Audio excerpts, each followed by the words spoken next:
I'm holding court, you standing trial. Why ain't I see you round back when I got my degree in personal psychological development. And so while I was doing that, these teachers, first it started with counselors. It's like, you have to go do this. My big homie Dooney, of all people, is the one who told me I had to go do self-help groups because for when these laws changed, because he felt they were going to change, and he was at Quentin at the heart of it. And so he's like, you have to do these self-help groups. So I started doing anger management and all that, and those programs were ran by licensed psychologists and clinicians. And I would get in there, and they would be like, this fucking dude is like, what's up with this dude? Yeah. Where'd you learn this stuff? Yeah. Reading. Yeah. And then they'd be like, this class, they keep me after class, people would leave, and the doctor would say, I haven't had this kind of engagement in this program for 10 years. You just walked in here, and everybody wants to be in this class now. I got to lump my list is around the corner. Like, I would really like if you continue to participate. So it was a lot of people advocating. Once I started participating in decent things, the power that came to support that was significant. It was really significant and largely female.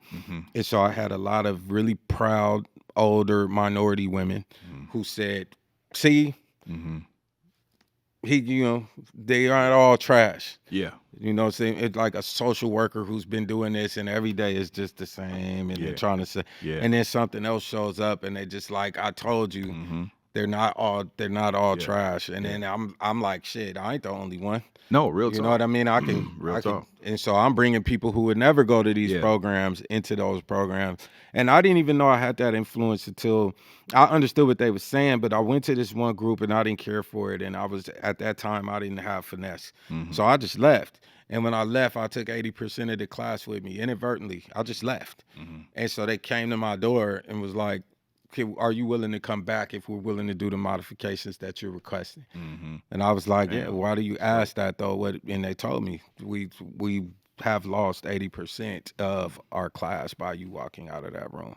Wow. These people, the young men that followed you in or engaged because you walked out when you walked out and never came back. Wow. And I was like, they had certain aspects focused on religion too heavily instead of my perspective was this: you can develop spirituality, but this is a psychological issue, but also positively reinforced by this is how you get out of prison. Right. So they want this sincere ass, fuck all that. Yeah. We want them to be sincere, but the way you get them to sincerity is by positively reinforcing what's going to make them want to be present, and that's a desire to go home. Right. So how do we address the issues plainly without no games? Like, the parole board requires you to do this way. Right. Like, let's get to it. And when they finally let me do that, people started showing up. And then through the course of time, they started sincerely doing it. And they saw that it would they had the cart before the horse. Yeah. I'm like, this environment ain't motivated by this bullshit. So God forgive me, but they ain't motivated by religion. Right. They not motivated by spirituality. Yeah. They motivated by, I want to get the fuck out of here. Right. And use that motivation to say, this is going to require some degree of sincerity because these people have heard all the bullshit.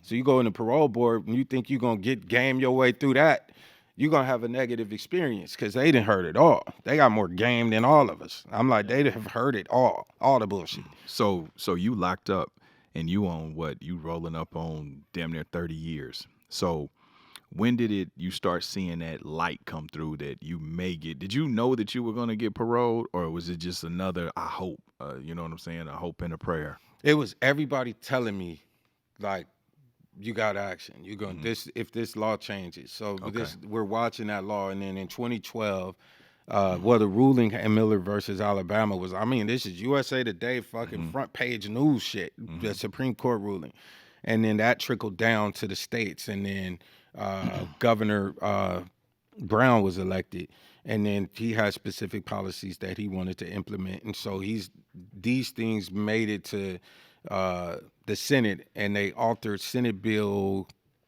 260. Lonnie Hancock, Senator Lonnie Hancock, Senator Harris, now our vice president.